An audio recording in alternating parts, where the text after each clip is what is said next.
నామానికి మహిమ కలుగునుగాక. చేరవచ్చిన మీ అందరికీ ప్రభు నామం పేరిట వందనాలు. చివరిగా సర్వాంగ కవచంలో చివరి ఆయుధముగా మనము ఎఫ్ఎస్సీలకు రాసిన పత్రిక 6వ అధ్యాయము, ఎఫ్ఎస్సీ పత్రిక 6వ అధ్యాయము 14 నుంచి మరొకసారి నేను చదువుతున్నాను. దేవుడిచ్చు సర్వాంగ కవచమును ధరించుకొనుడి, ఏలయనగా మీ నడుమునకు సత్యమును దట్టి కట్టుకొని, నీతి అని మైమరువు తొడుక్కొని, పాదములకు సమాధాన సువార్త వలనైన సిద్ధ మనస్సు అనే జోడు తొడుక్కొని నిలవబడుడి. ఇవన్నీయు గాక విశ్వాసమనే డాలు పట్టుకొనుడి, దానితో మీరు దుష్టుని అగ్ని బాణములన్నింటినీ ఆర్పుటకు శక్తిమంతులగుదురు. ఆమేన్. మరియు రక్షణయను శిరస్త్రాణమును, దేవుని వాక్యమును ఆత్మ ఖడ్గమును ధరించుకొనుడి. అండ్ ఫైనల్గా దేవుని వాక్యమనే ఆత్మ ఖడ్గము, దీని గురించి ఈరోజు మనం ధ్యానం చేయబోతా ఉన్నాం. ఇంతవరకు ఎన్నో ఆయుధాలని దేవుడు మనకి పరిచయం చేస్తూ వచ్చారు. మొత్తం టోటల్గా 6 ఆయుధాలు ఇక్కడ మనకు కనబడతా ఉన్నాయి. మనం 5 నేర్చుకున్నాం, 6th వన్ ఇది. సో ఇది చాలా చాలా చాలా పవర్ఫుల్ వెపన్, చాలా శక్తివంతమైన ఆయుధం. ఇది నా జీవితాన్ని మార్చిన ఆయుధం. ఆమేన్. నా జీవితంలో దేవుని తెలుసుకున్న తొలి దినాల నుంచి ఇంతవరకు నన్ను నిలవబెట్టిన ఆయుధం ఏదైనా ఉంది అంటే దేవుని వాక్యం అనే ఆత్మ ఖడ్గం. సో దీన్ని యూజ్ చేసుకోవడం దేవుడు బాగా నేర్పించారు నాకు. మరి ఎంతమందికి ఎక్స్పీరియన్స్ ఉందో నాకు తెలియదు, కానీ నాకైతే బాగా ఎక్స్పీరియన్స్ ఉంది. Every day, every time, every problem దేవుని వాక్యం అనే ఆత్మ ఖడ్గంతో ఎదుర్కోవడానికి దేవుడు నాకు చాలా ఎక్స్పీరియన్సెస్ ఇచ్చారు. సో చాలా పవర్ఫుల్ వెపన్ అని నేనైతే నా జీవితంలో అనుభవపూర్వకంగా తెలుసుకున్న సాక్ష్యాన్ని నేను ఇవ్వగలుగుతాను. సో ఇక్కడ ఏం చెప్తున్నారు? దేవుని వాక్యమును ఆత్మ ఖడ్గమును ధరించుకొనుడి. ఖడ్గము మనందరికీ తెలుసు. ఖడ్గాన్ని చేత పట్టుకొని యుద్ధానికి వెళ్ళేది ఎందుకు అంటే శత్రువుని ఓడించడానికి, శత్రువుని గాయపరచడానికి, శత్రువుని నుంచి మనల్ని మనం ప్రొటెక్ట్ చేసుకోవడానికి 2 విధాలుగా కూడా ఈ ఖడ్గాన్ని మనం యూజ్ చేయొచ్చు. ఒకటి మనల్ని మనం ప్రొటెక్ట్ చేసుకోవడానికి, 2 శత్రువుని గాయపరచడానికి లేదా శత్రువు పైన అటాక్ చేయడానికి. సో ప్రొటెక్షను ప్లస్ అటాక్, ఈ 2 విధాలుగా కూడా ఈ ఖడ్గం అనేది యూజ్ అవుద్ది. కత్తి అనేది చేతిలో ఉంటే తప్ప మనము యుద్ధానికి వెళ్ళలేం. మన చేతిలో ఆయుధం లేకుండా యుద్ధంకి వెళ్తే ఖచ్చితంగా మనం ఓడిపోతాం. సో ఈ ఆయుధం ఖచ్చితంగా మన చేతిలో ఉండాలి. ప్రతి విశ్వాసి చేతిలోని ఆయుధం ఉండాలి. విశ్వాసం అనే డాలు చాలా ఇంపార్టెంట్. ఈ సర్వాంగ కవచంలో ఉన్నది ప్రతిదీ ఇంపార్టెంటే, కానీ ఈ ఆత్మ ఖడ్గము అన్నింటికన్నా పవర్ఫుల్ వెపన్ అని నేనైతే నమ్ముతాను. సో ఈ వెపన్ గురించి మనం నేర్చుకుందాం. దీనికి ఆత్మీయ రీతిలో సాతానుతో మనం పోరాడుతూ ఉన్నప్పుడు అపవాదిని జయించడానికి, దురాత్మ శక్తుల సమూహముతో మనం పోరాడడానికి మనం శక్తిమంతులగునట్లు దేవుని వాక్యం అనే ఆత్మ ఖడ్గాన్ని ధరించుకోమని ఇక్కడ పరిశుద్ధాత్మ దేవుడు మనతో సెలవిస్తున్నారు. దేవుని వాక్యం అనే ఆత్మ ఖడ్గాన్ని ధరించుకోమని దేవుని వాక్యం సెలవిస్తూ ఉంది. ఈ ఖడ్గం గురించి ఒక మాట నేను చదువుతాను. యోహాను రాసిన ప్రకటన గ్రంథము,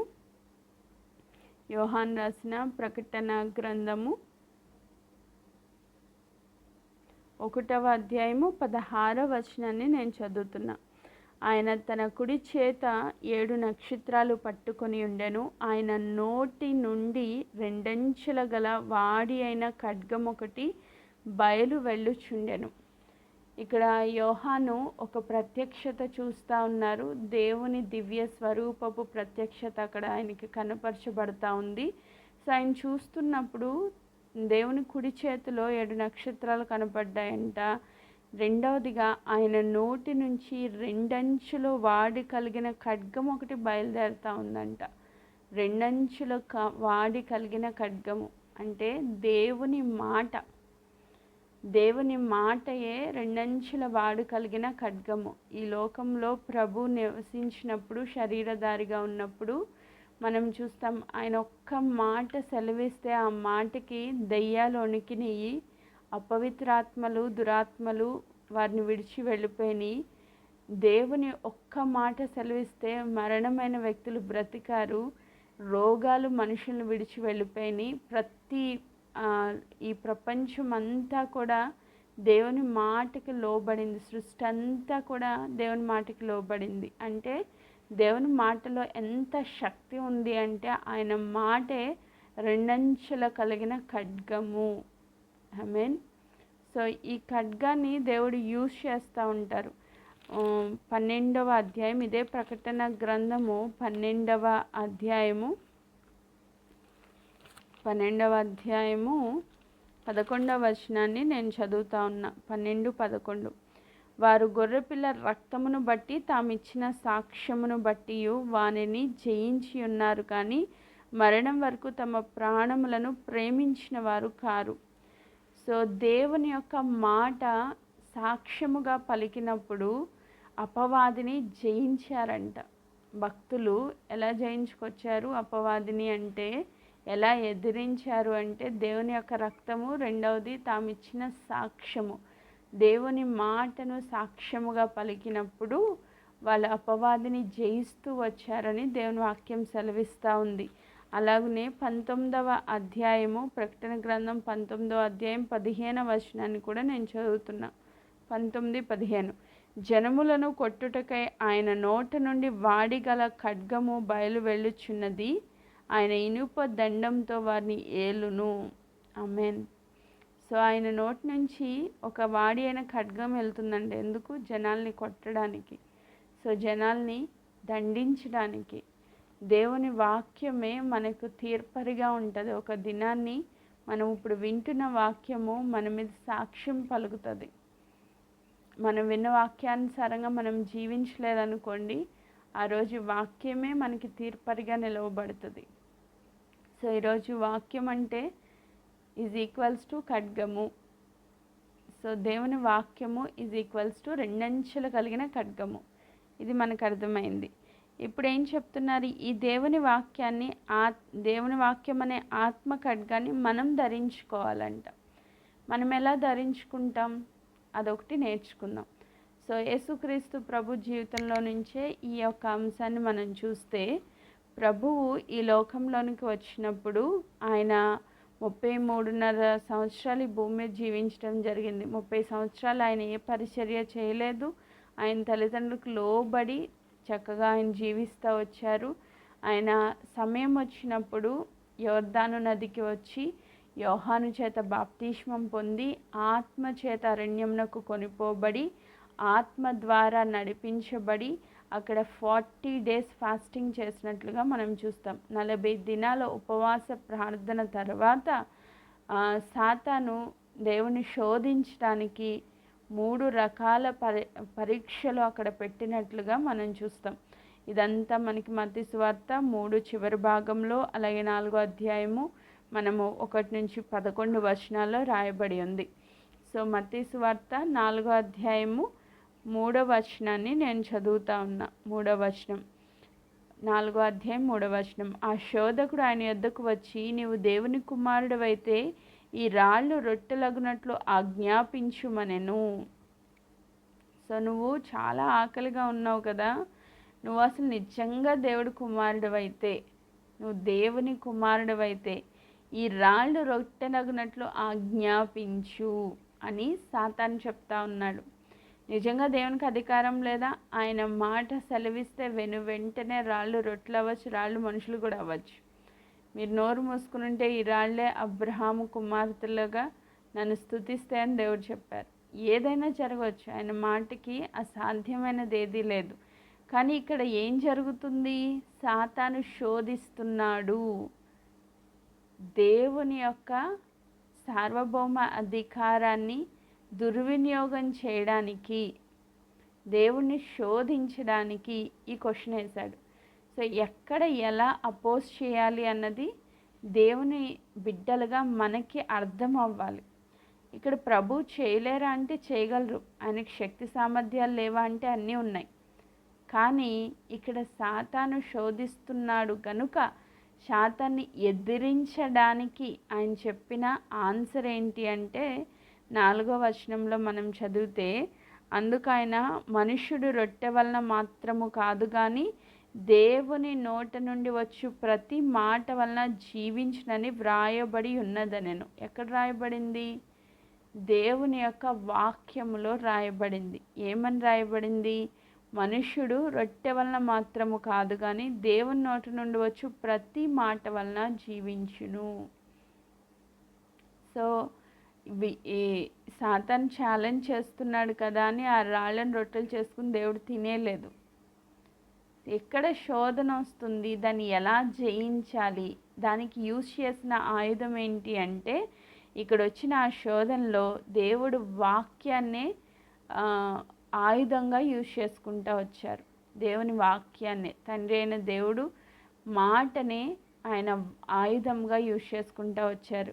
ఈ ఆయుధాన్ని వాడడానికి ఆన్ ద స్పాట్ ఈ వాక్యం గుర్తు రావడానికి, ఆయనంటే మహాజ్ఞాని కాబట్టి, దేవుడు కాబట్టి ఆయన వాడారు అనుకోవచ్చు. కానీ మనము కూడా సాతాను శోధిస్తూ ఉన్నప్పుడు, సాతాను మన మీద దాడి చేస్తూ ఉన్నప్పుడు మనమేం చేయాలంటే దేవుని వాక్యాన్ని మనము కూడా ఆత్మ ఖడ్గముగా ధరించి వాడిని ఎదిరించాలి. ఇప్పుడు ప్రభు చెప్తున్నారు, రొట్టె వలన కాదు దేవుని నోటి నుండి వచ్చి ప్రతి మాట వలన జీవించును అని. వాడు విడిచి వెళ్ళిపోయాడా? వెళ్ళిపోలే. మళ్ళీ సెకండ్ టైం 5th వెర్స్లో చదివితే, అంతటా అపవాది పరిశుద్ధ పట్టణంనకు ఆయన తీసుకొని పోయి దేవాలయ శిఖరంన ఆయన నిలవబెట్టి, నీవు దేవుని కుమారుడివైతే కిందికి దుముకుము, ఆయన నిన్ను గూర్చి తన దూతలకు ఆజ్ఞాపించును, నీ పాదం ఎన్నడైనను రాతికి తగలకుండా వారు నిన్ను చేతులతో ఎత్తుకొందురని వ్రాయబడి ఉన్నదని ఆయనతో చెప్పాను. అందుకు యేసు, ప్రభు అయిన నీ దేవుని శోధింపవలదని మరి ఒక చోట వ్రాయబడి ఉన్న. వాడు వాక్యాన్నే వాడుతున్నాడు. ఇక్కడ ఒక ట్విస్ట్ ఏంటంటే వాడు వాడేది కూడా వాక్యాన్నే. కానీ ఏ రీతిగా వాడుతున్నాడు?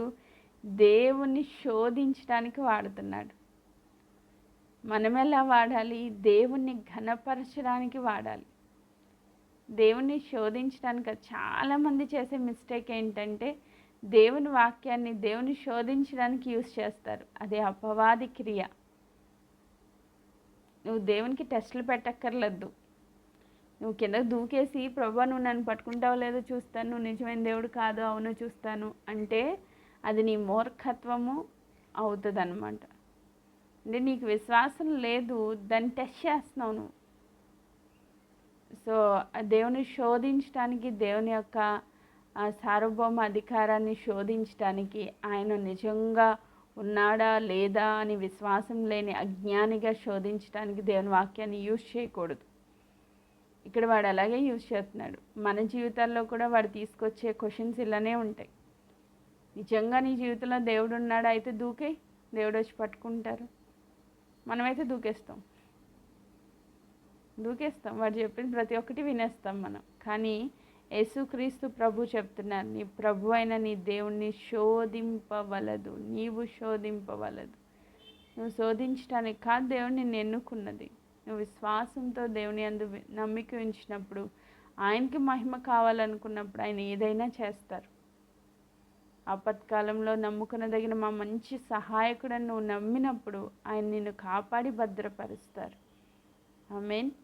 ఇంకొంచెం ముందుకెళ్తే మరొక 3వ శోధనగా 8వ వచనంలో, మరలా అపవాది మిగులు ఎత్తైన ఒక కొండ మీదకి ఆయన తోడుకొని పోయి ఈ లోక రాజ్యములన్నింటినీ వాటి మహిమను ఆయనకు చూపి, నీవు సాగిలపడి నాకు నమస్కారం చేసిన యెడల వీటన్నింటినీ నీకు ఇచ్చేదనని ఆయనతో చెప్పగా, యేసు వానితో, సాతానా పొమ్ము, ప్రభు అయిన నీ దేవునికి మొక్కి ఆయనకు మాత్రమే సేవింపవలనని వ్రాయబడి ఉన్నది. లోక మహిమను నేను నీకు ఇస్తానని ఆశ పెడుతున్నాడు. మొదటిగా శరీరం మీద దాడి చేశాడు. నువ్వు ఆకలితో ఉన్నావు కదా, రొట్టెలు చేసుకుని రాళ్ళను రొట్టెలుగా చేసుకుని తిను అని శరీరంపై దాడి చేశాడు. రెండవదిగా దూకేయ్ అని చెప్పి ప్రాణం మీద దాడి చేశాడు. మూడవదిగా నీ ప్రభు అయిన దేవునికి నీవు నాకు మొక్కు అని చెప్పి తన ఆత్మ మీద దాడి చేస్తూ ఉన్నాడు. సో ప్రాణ ఆత్మ దేహములపై వాడు చేస్తున్న దాడిని ఈ సర్వాంగ కవచంలో ఆత్మ ఖడ్గమును ధరించుకొని ప్రభు ఎదిరిస్తూ ఉన్నారు.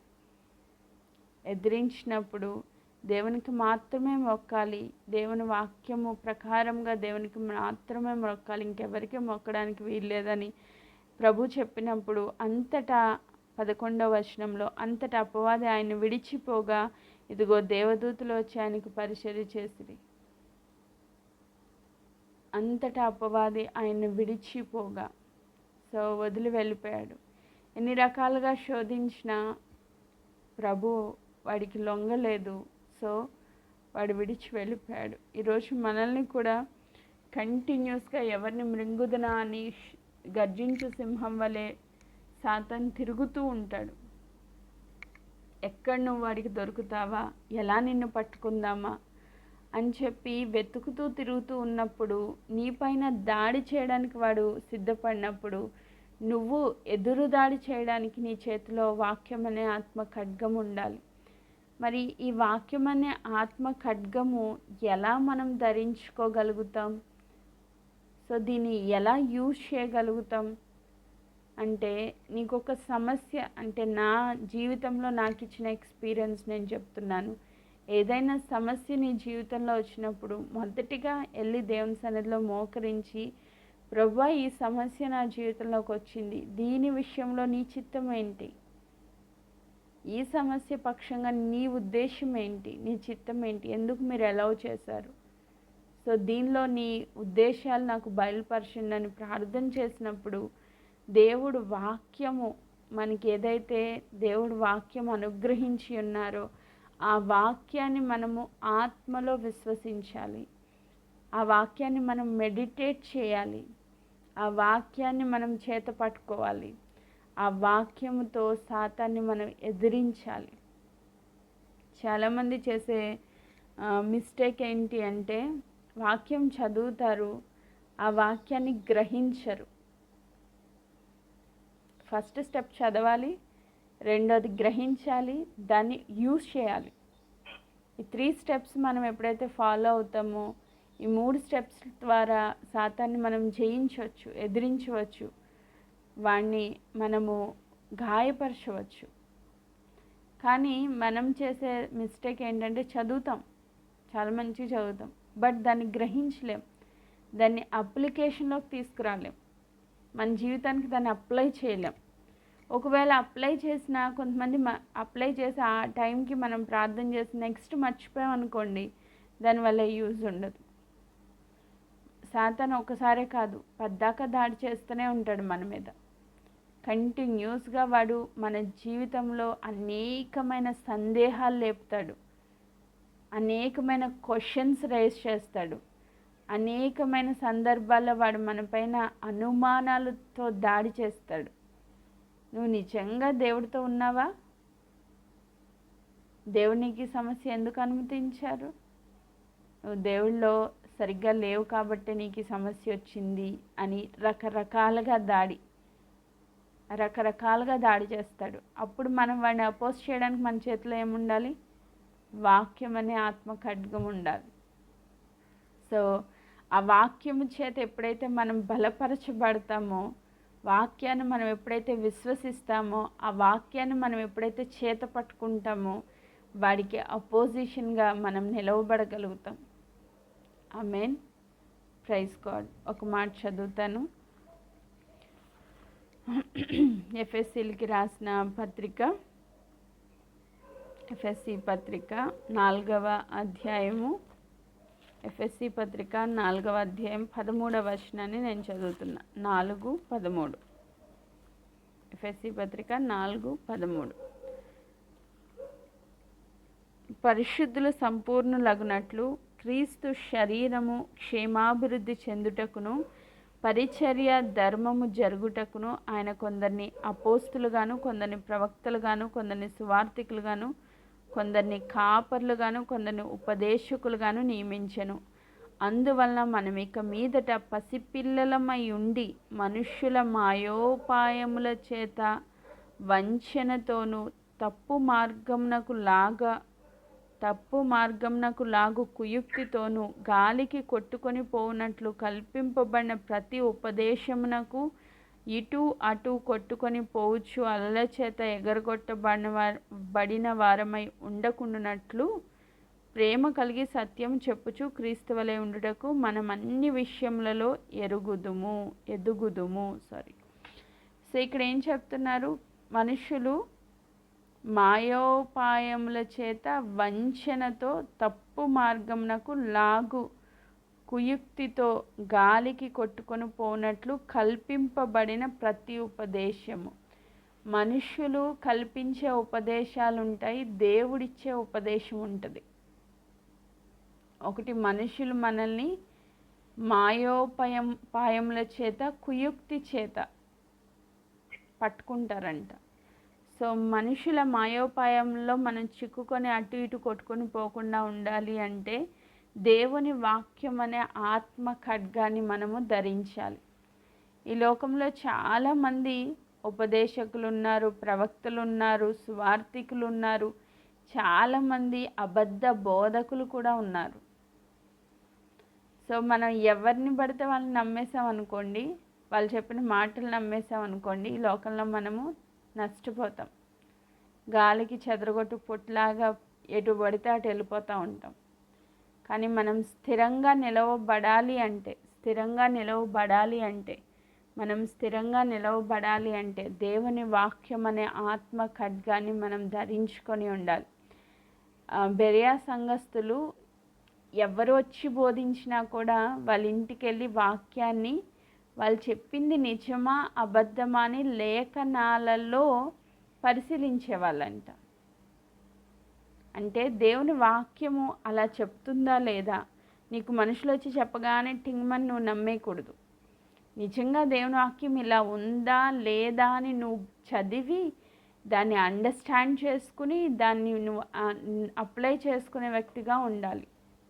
అంతేగాని మనుషుల మాయోపాయాల్లో చిక్కుకునే వ్యక్తిగా నువ్వు ఉండడానికి వీల్లేదు అని మరొకసారి జ్ఞాపకం చేస్తా ఉన్నా. కొలస్సీలకు రాసిన పత్రిక 3వ అధ్యాయము 16వ వచనాన్ని కూడా నేను చదువుతున్నాను. 3:16 సంగీతములతోనూ కీర్తనలతోనూ ఆత్మ సంబంధమైన పద్యములతోనూ ఒకనికొకడు బోధించుచు బుద్ధి చెప్పుచు కృపాసహితంగా మీ హృదయములలో దేవుని గూర్చి గానం చేయుచు సమస్త విధములైన జ్ఞానముతోనూ క్రీస్తు వాక్యం మీలో సమృద్ధిగా నివసింపనీయుడి. ఏం చెప్తున్నారు ఇక్కడ? క్రీస్తు వాక్యం మీలో సమృద్ధిగా నివసింపనీయుడి. ఆమేన్. దేవుని వాక్యం ఎలా ఉండాలంట? సమృద్ధిగా నివసించాలంట. హల్లెలూయా. దేవుని యొక్క వాక్యం మీలో సమృద్ధిగా ఉండాలంట. దేవుని వాక్యం సమృద్ధిగా ఉంటే మనలో ఏ కొదువ ఉండదన్నమాట. రైట్. క్రీస్తు వాక్యం మనలో ఎప్పుడైతే సమృద్ధిగా ఉంటుందో అప్పుడు మనం ఇంకొకరిని హెచ్చరించడానికైనా, ఇంకొకరికి బుద్ధి చెప్పడానికైనా, ఇంకొకరికి బోధించడానికైనా మనకు అవకాశం ఉంటుంది. ఆమేన్. క్రీస్తు వాక్యం మనలో మొదటిగా ఏముండాలి? సమృద్ధిగా నివసించాలి. హల్లెలూయా. టైం అయిపోతుంది.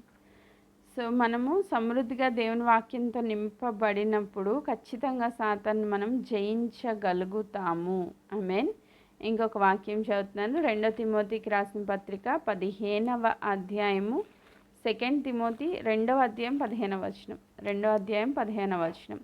దేవుని ఎదుట యోగ్యునిగాను సిగ్గుపడనక్కరలేని పనివానిగాను సత్యవాక్యమును సరిగా ఉపదేశించువానిగాను నిన్ను నీవే దేవునికి కనపరుచుకుంటకు జాగ్రత్త పడము.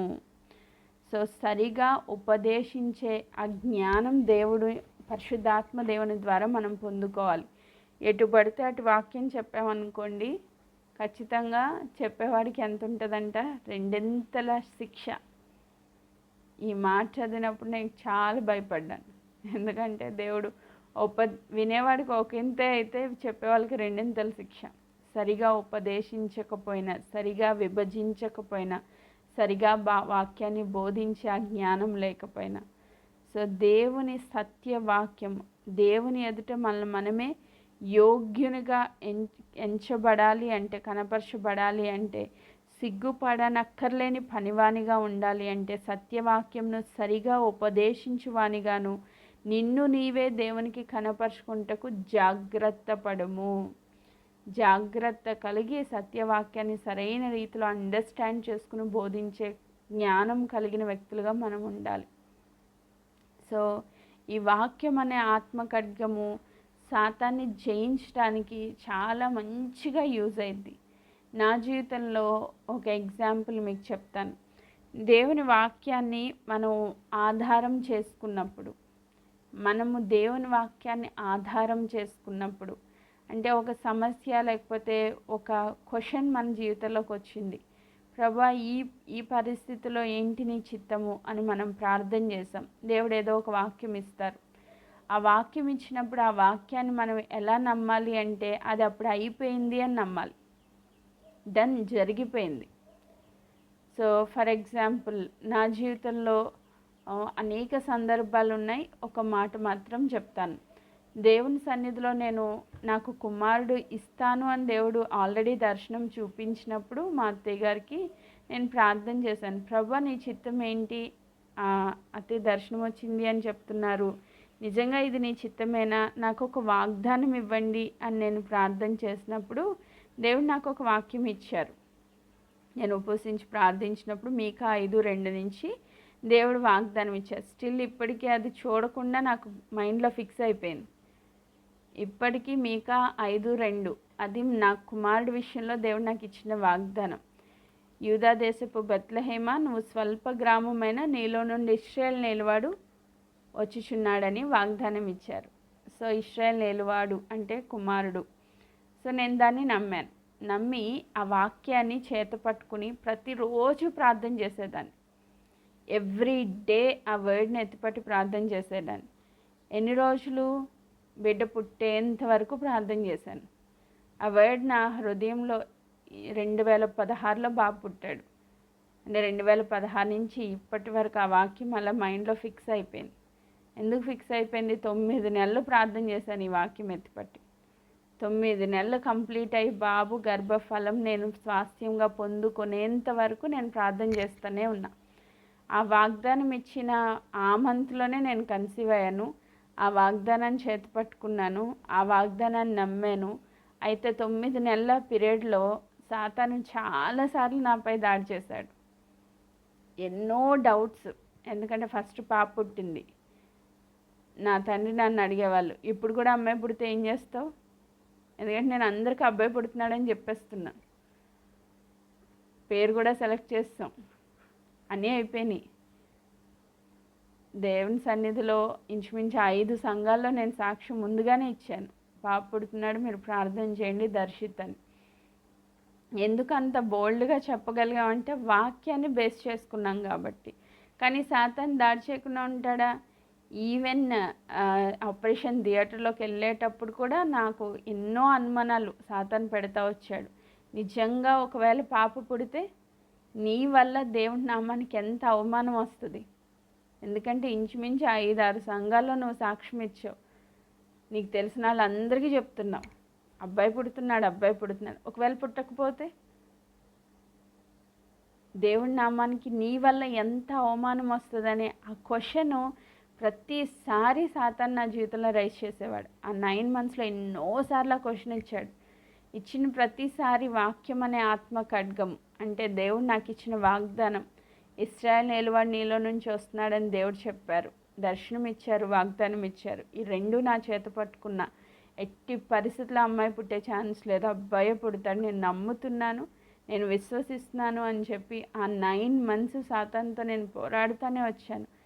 ఈవెన్ డెలివరీకి వెళ్ళిన రోజు కూడా నేను మోకరించి ప్రార్థన చేశాను. అంతవరకు మోకరించి ప్రార్థన చేస్తూనే ఉన్నా. నాకు ఒక భారం. ఎందుకంటే సాతాను ఇట్లా మాట్లాడుతున్నాడు, నేనేమో ఇంత స్ట్రాంగ్గా సాక్ష్యాలు ఇచ్చేశాను.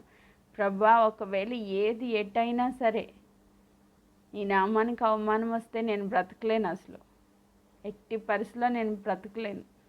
నీవు ఇచ్చిన వాగ్దానాన్ని నేను నమ్మాను కాబట్టి ఖచ్చితంగా మీరు అది చేసి తీరుతారు. అయితే ఈ అనుమానాన్ని నేను జయించడానికి నాకు కృపనివ్వండి అని ఆయన వాక్యం పట్టుకొని ప్రార్థన చేసినప్పుడు దేవుడు అద్భుత రీతిగా దేవుడు నాకు స్వాస్థ్యముగా ఇచ్చినప్పుడు అందరి నోర్లు మూతపడ్డాయి. సాతాను నోరు ముఖ్యంగా మూతపడింది.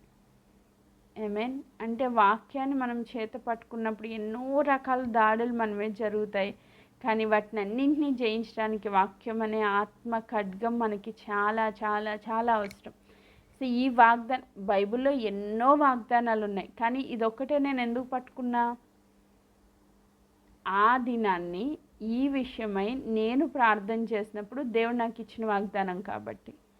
ఎన్నో ఉన్నాయి వాగ్దానాలు. ఇప్పుడు పాప విషయంలో కూడా దేవుడు నాకు వాగ్దానం ఇచ్చారు. యోబు గ్రంథం 2వ అధ్యాయము మొదటి 2 వచనాల్లో చదివితే, మగపిల్ల పుట్టిననే మాట నీకు వినబడదు అని చెప్పారు. అంటే ఆడపిల్ల అని చెప్పారు. ఆ రోజు ఆ వాగ్దానం ఇచ్చారు, దాన్ని దేవుడు నెరవేర్చారు.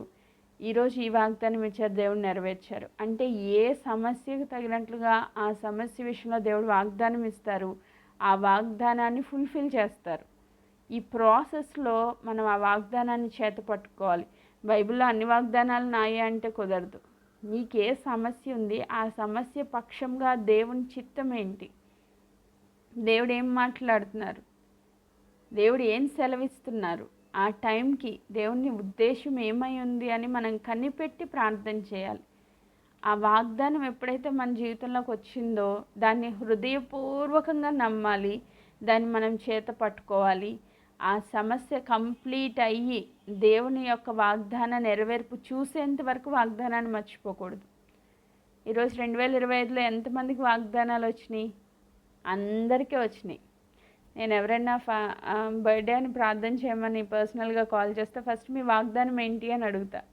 కొంతమంది బైబిల్లో తిరిగేస్తూ ఉంటారు. అప్పుడు వాగ్దానం గుర్తుండదు వాళ్ళకి. కొంతమంది బైబిళ్ళు తిరిగేస్తారు, కొంతమంది పక్కన వాళ్ళని అడుగుతారు, కొంతమంది ఏమో అమ్మ మర్చిపోయాం గుర్తులేదు అంటారు. అంటే నీకు వాగ్దానం యొక్క విలువ తెలీదు, దేవుని మాట యొక్క విలువ తెలీదు. దేవుడు దాన్ని ఎలా నెరవేరుస్తారు? దేవుడు దాన్ని నెరవేర్చాలంటే ఫస్ట్ ఆ వాగ్దానాన్ని మన జీవితంలో చేత పట్టుకోవాలి. చేతిలో ఎప్పుడు రెడీగా ఉండాలి వాక్యం అనే ఆత్మ ఖడ్గం. నువ్వు ఎక్కడో పెట్టొచ్చాను అంటే కుదరదు కదా. నువ్వు యుద్ధానికి వెళ్తా ఖడ్గాన్ని ఇంట్లో పెట్టేసి యుద్ధానికి వెళ్తే ఎలా ఆ ఖడ్గాన్ని యూజ్ చేసుకుంటావు? నీ చేతిలో అది లేదు. ఇప్పుడు సాతాను దాడి చేసినప్పుడు నువ్వు పడిపోతావు. సో నీ చేతిలో ఎప్పుడు ఉండాలంటే నీ హృదయంలో ఎప్పుడు వాక్యం ముద్రించబడి ఉండాలి. వాగ్దానాన్ని విశ్వసించాలి, అది ఎత్తిపెట్టి ప్రార్థన చేయాలి. ప్రతిసారి మోకరించినప్పుడనే కాదు, సాతాను మనం మోకరించినప్పుడు దాడి చేయడు. మనం పని చేసుకుంటున్నప్పుడు, మనం ఎవరితోనో మాట్లాడుతున్నప్పుడు అనుమానాలు రేకెత్తిస్తూ ఉంటాడు. ఆ టైంలో మనం ఈ వాక్యాన్ని ఎత్తిపట్టి వాడికి సమాధానం ఇవ్వాలి. సో అలా సమాధానం ఇవ్వాలంటే ఆ వాక్యం నీ హృదయంలో ఉండాలి. ఈ సంవత్సరం మన వాగ్దానం ఏంటి? గ్రూప్ వాగ్దానం, నేను మిమ్మల్ని దర్శిస్తాను, నేను మిమ్మల్ని ఆశీర్వదిస్తాను. ఈ సంవత్సరం మన పర్సనల్ వాగ్దానం ఏంటి, మన కుటుంబ వాగ్దానం ఏంటి, మన బిడ్డల వాగ్దానం ఏంటి, అన్నీ మన హృదయాల్లో ఉండాలి. ప్రతిసారి ఆ వాగ్దానాన్ని జ్ఞాపకం చేసుకుంటూ ఎత్తిపట్టి ప్రార్థన చేయాలి. ప్రభువా, ఇది నువ్వు నాకు ఇచ్చావు, ఖచ్చితంగా నువ్వు నెరవేరుస్తావు, దాంట్లో నో డౌట్. దానికి వ్యతిరేకంగా పరిస్థితులన్నీ కనబడవచ్చు, కానీ దేవుని మాట నమ్మదగినది. ఆమేన్. సో దాన్ని మనం ఆ రీతిగా ధరించుకుంటే, పరిశుద్ధాత్మ దేవుడు చేసే పనే అది. పరిశుద్ధాత్మ దేవుడు ఒకవేళ మనం మర్చిపోయినప్పటికీ పరిశుద్ధాత్ముడు మనకి ఎప్పుడు అవైలబుల్గా ఉండి ఆయన చేసే కార్యం ఏంటి అంటే, యోహాను సువార్తలో మనం చదివితే 16వ అధ్యాయం 13వ వచనంలో ఉంటుంది. యోహాను 16:13. ఆయన అనగా సత్యస్వరూపియగు ఆత్మ వచ్చినప్పుడు మిమ్మును సర్వసత్యంలోనికి నడిపించును. ఆయన తనంతట తామే ఏమీ బోధింపక వేటిని వింటునో వాటిని బోధించుచు సంభవింపబో వాటి సంగతులను మీకు తెలియజేయును. ఆమేన్. దేవుని వాక్యమును బోధించి సంభవింపబో సంగతులు ముందుగానే తెలియచేస్తారంట. సో ఇప్పుడు సంభవింపబో సంగతులు, బాబు పుడుతున్నాడని నాకు ఫ్యూచర్లో జరిగేది ముందే దేవుడు చెప్పారు. ఇది జస్ట్ ఒక ఎగ్జాంపుల్ మాత్రమే. ఇలా ఎన్నో కోట్ల ఎగ్జాంపుల్స్ నా జీవితంలో ఉన్నాయి. నేను దేవుణ్ణి నమ్మిన ప్రతి తొలి దినం మొదలుకొని ఇంతవరకు ప్రతి సమస్యలో దేవుడు వాగ్దానాలు ఇస్తూ వచ్చారు. వాటిని ఫుల్ఫిల్ చేసుకుంటూ వచ్చారు. సంభవింపబోవు సంగతులు ముందుగానే దేవుడు బయలుపరుస్తారు దేవుని వాక్యం ద్వారా.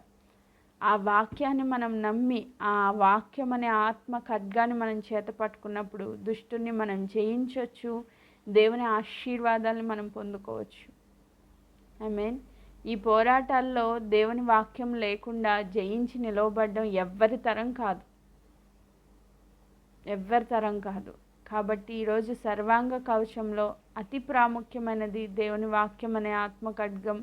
ఈ ఖడ్గాన్ని చేత పట్టుకుని, విశ్వాసం అనే డాలు పట్టుకుని, రక్షణ అనే శిరస్త్రాణం ధరించి, సత్యం అనే దట్టి కట్టుకొని, నీతి అనే మైమర్పును తొడుక్కొని, దేవుని సన్నిధిలో సమాధాన సువార్త వలన సిద్ధ మనస్సు అనే జోడు తొడుక్కొని మనం నిలవబడినప్పుడు సాతాను మనకి భయపడాలి. అయ్యో, ఈ వ్యక్తి నిలవబడింది, తినతో నేను పోరాడలేను అని వాడు సిగ్గుపడాలి. వాడు ఓడిపోవాలి. మన జీవితంలో వాడి క్రియలు లయపరచబడాలి. మన జీవితంలోనే కాదు, మన ద్వారా ఈ లోకానికి వెలుగు రావాలి. ఆమేన్. యేసుక్రీస్తు ప్రభు నిలవబడితే ప్రభు ముందు వాడు ఏ విధమైన క్రియలు చేయలేకపోయాడు. వాడు ఓడిపోయాడు, వాడు పారిపోయాడు. ఆమేన్. ఆయన దగ్గరికి ఎవరు వచ్చినా కూడా వాళ్ళ జీవితంలో కూడా సాతాను ఓడిపోయాడు. దయ్యాలు పట్టిన వాళ్ళు వచ్చారు, అనారోగ్యంతో ఉన్న వాళ్ళు వచ్చారు, వ్యాధి బాధల్లో ఉన్న వాళ్ళు వచ్చారు. అందరి జీవితంలో వాడు ఓడిపోయాడు. సో నువ్వు దేవుని దగ్గరికి వస్తే నీ జీవితంలో కూడా వాడు ఓడిపోతాడు. దేవునికి మహిమకరంగా నువ్వు నిలవబడగలుగుతావు. వాడిని ఓడించాలంటే వాడు సామాన్యమైన వ్యక్తి ఏం కాదు. దేవుడిచ్చిన అన్ని పవర్స్ వాడికి ఉన్నాయి. కాబట్టి వాడిని ఓడించడానికి దేవుడిచ్చే సర్వాంగ కవచాన్ని మనం ధరించుకోవాలి. ఆమేన్. సో ఈ కవచం నీ దగ్గర లేకపోతే నువ్వు జయించలేవు, నీ వల్ల కాదు. కాబట్టి ఈరోజు దేవుడు నీ జీవితంలో జయాన్ని ఇవ్వాలన్నా, ఆశీర్వాదం ఇవ్వాలన్నా, సాతాను ఓడిపోవాలన్నా, ఆయన సన్నిధిలో బలవంతుడిగా నువ్వు నిలవబడాలన్నా, శక్తి సామర్థ్యాలు కలిగిన వ్యక్తిగా ఉండాలన్నా దేవుడిచ్చే సర్వాంగ కవచాన్ని మనము ధరించుకోవాలి. సో ఓవరాల్గా ఈ కాన్సెప్ట్ అంతా మనం చూస్తే ఇది కంప్లీట్గా యేసుక్రీస్తు ప్రభువుని ధరించుకోవడం గురించి మనకి బోధిస్తూ ఉంది. ప్రభువు నువ్వు ఎప్పుడైతే ధరించుకున్నావో ఆయన రక్షణను శిరస్త్రాణముగా, ఆయన నీతిని మైమరుపుగా, ఆయన ఇచ్చే విశ్వాసాన్ని డాలుగా, ఆయన వాక్యాన్ని ఆత్మ ఖడ్గముగా, ఆయన శుభవార్తను సువార్తను పాదములకు చెప్పులుగా నువ్వు ఎప్పుడైతే తొడుక్కొని, ఆయన ఇచ్చే సత్యాన్ని బెల్ట్గా ఎప్పుడైతే తొడుక్కొని నువ్వు యుద్ధ రంగంలో ఒక గొప్ప సైనికుడి వలె నిలవబడతావో ఖచ్చితంగా నీ జీవితంలో సాతాను ఓడిపోతాడు. వాడి తంత్రాలు నీ మీద పని చేయవు. వాడు నిన్ను మోసగించలేడు. ఖచ్చితంగా దేవుని సన్నిధిలో నువ్వు విజయాన్ని చూస్తావు. ఆమేన్. అట్టి కృపను మనందరికీ దేవుడు ఇవ్వాలని కోరుకుంటూ, దేవుడిచ్చే ఈ సర్వాంగ కవచం ప్రతి ఒక్కరూ ధరించుకోవాలని కోరుకుంటూ ఈ మాటలు నేను ముగిస్తున్నాను. దేవుడి వాక్య భాగంను దీవించును గాక. ఆమేన్.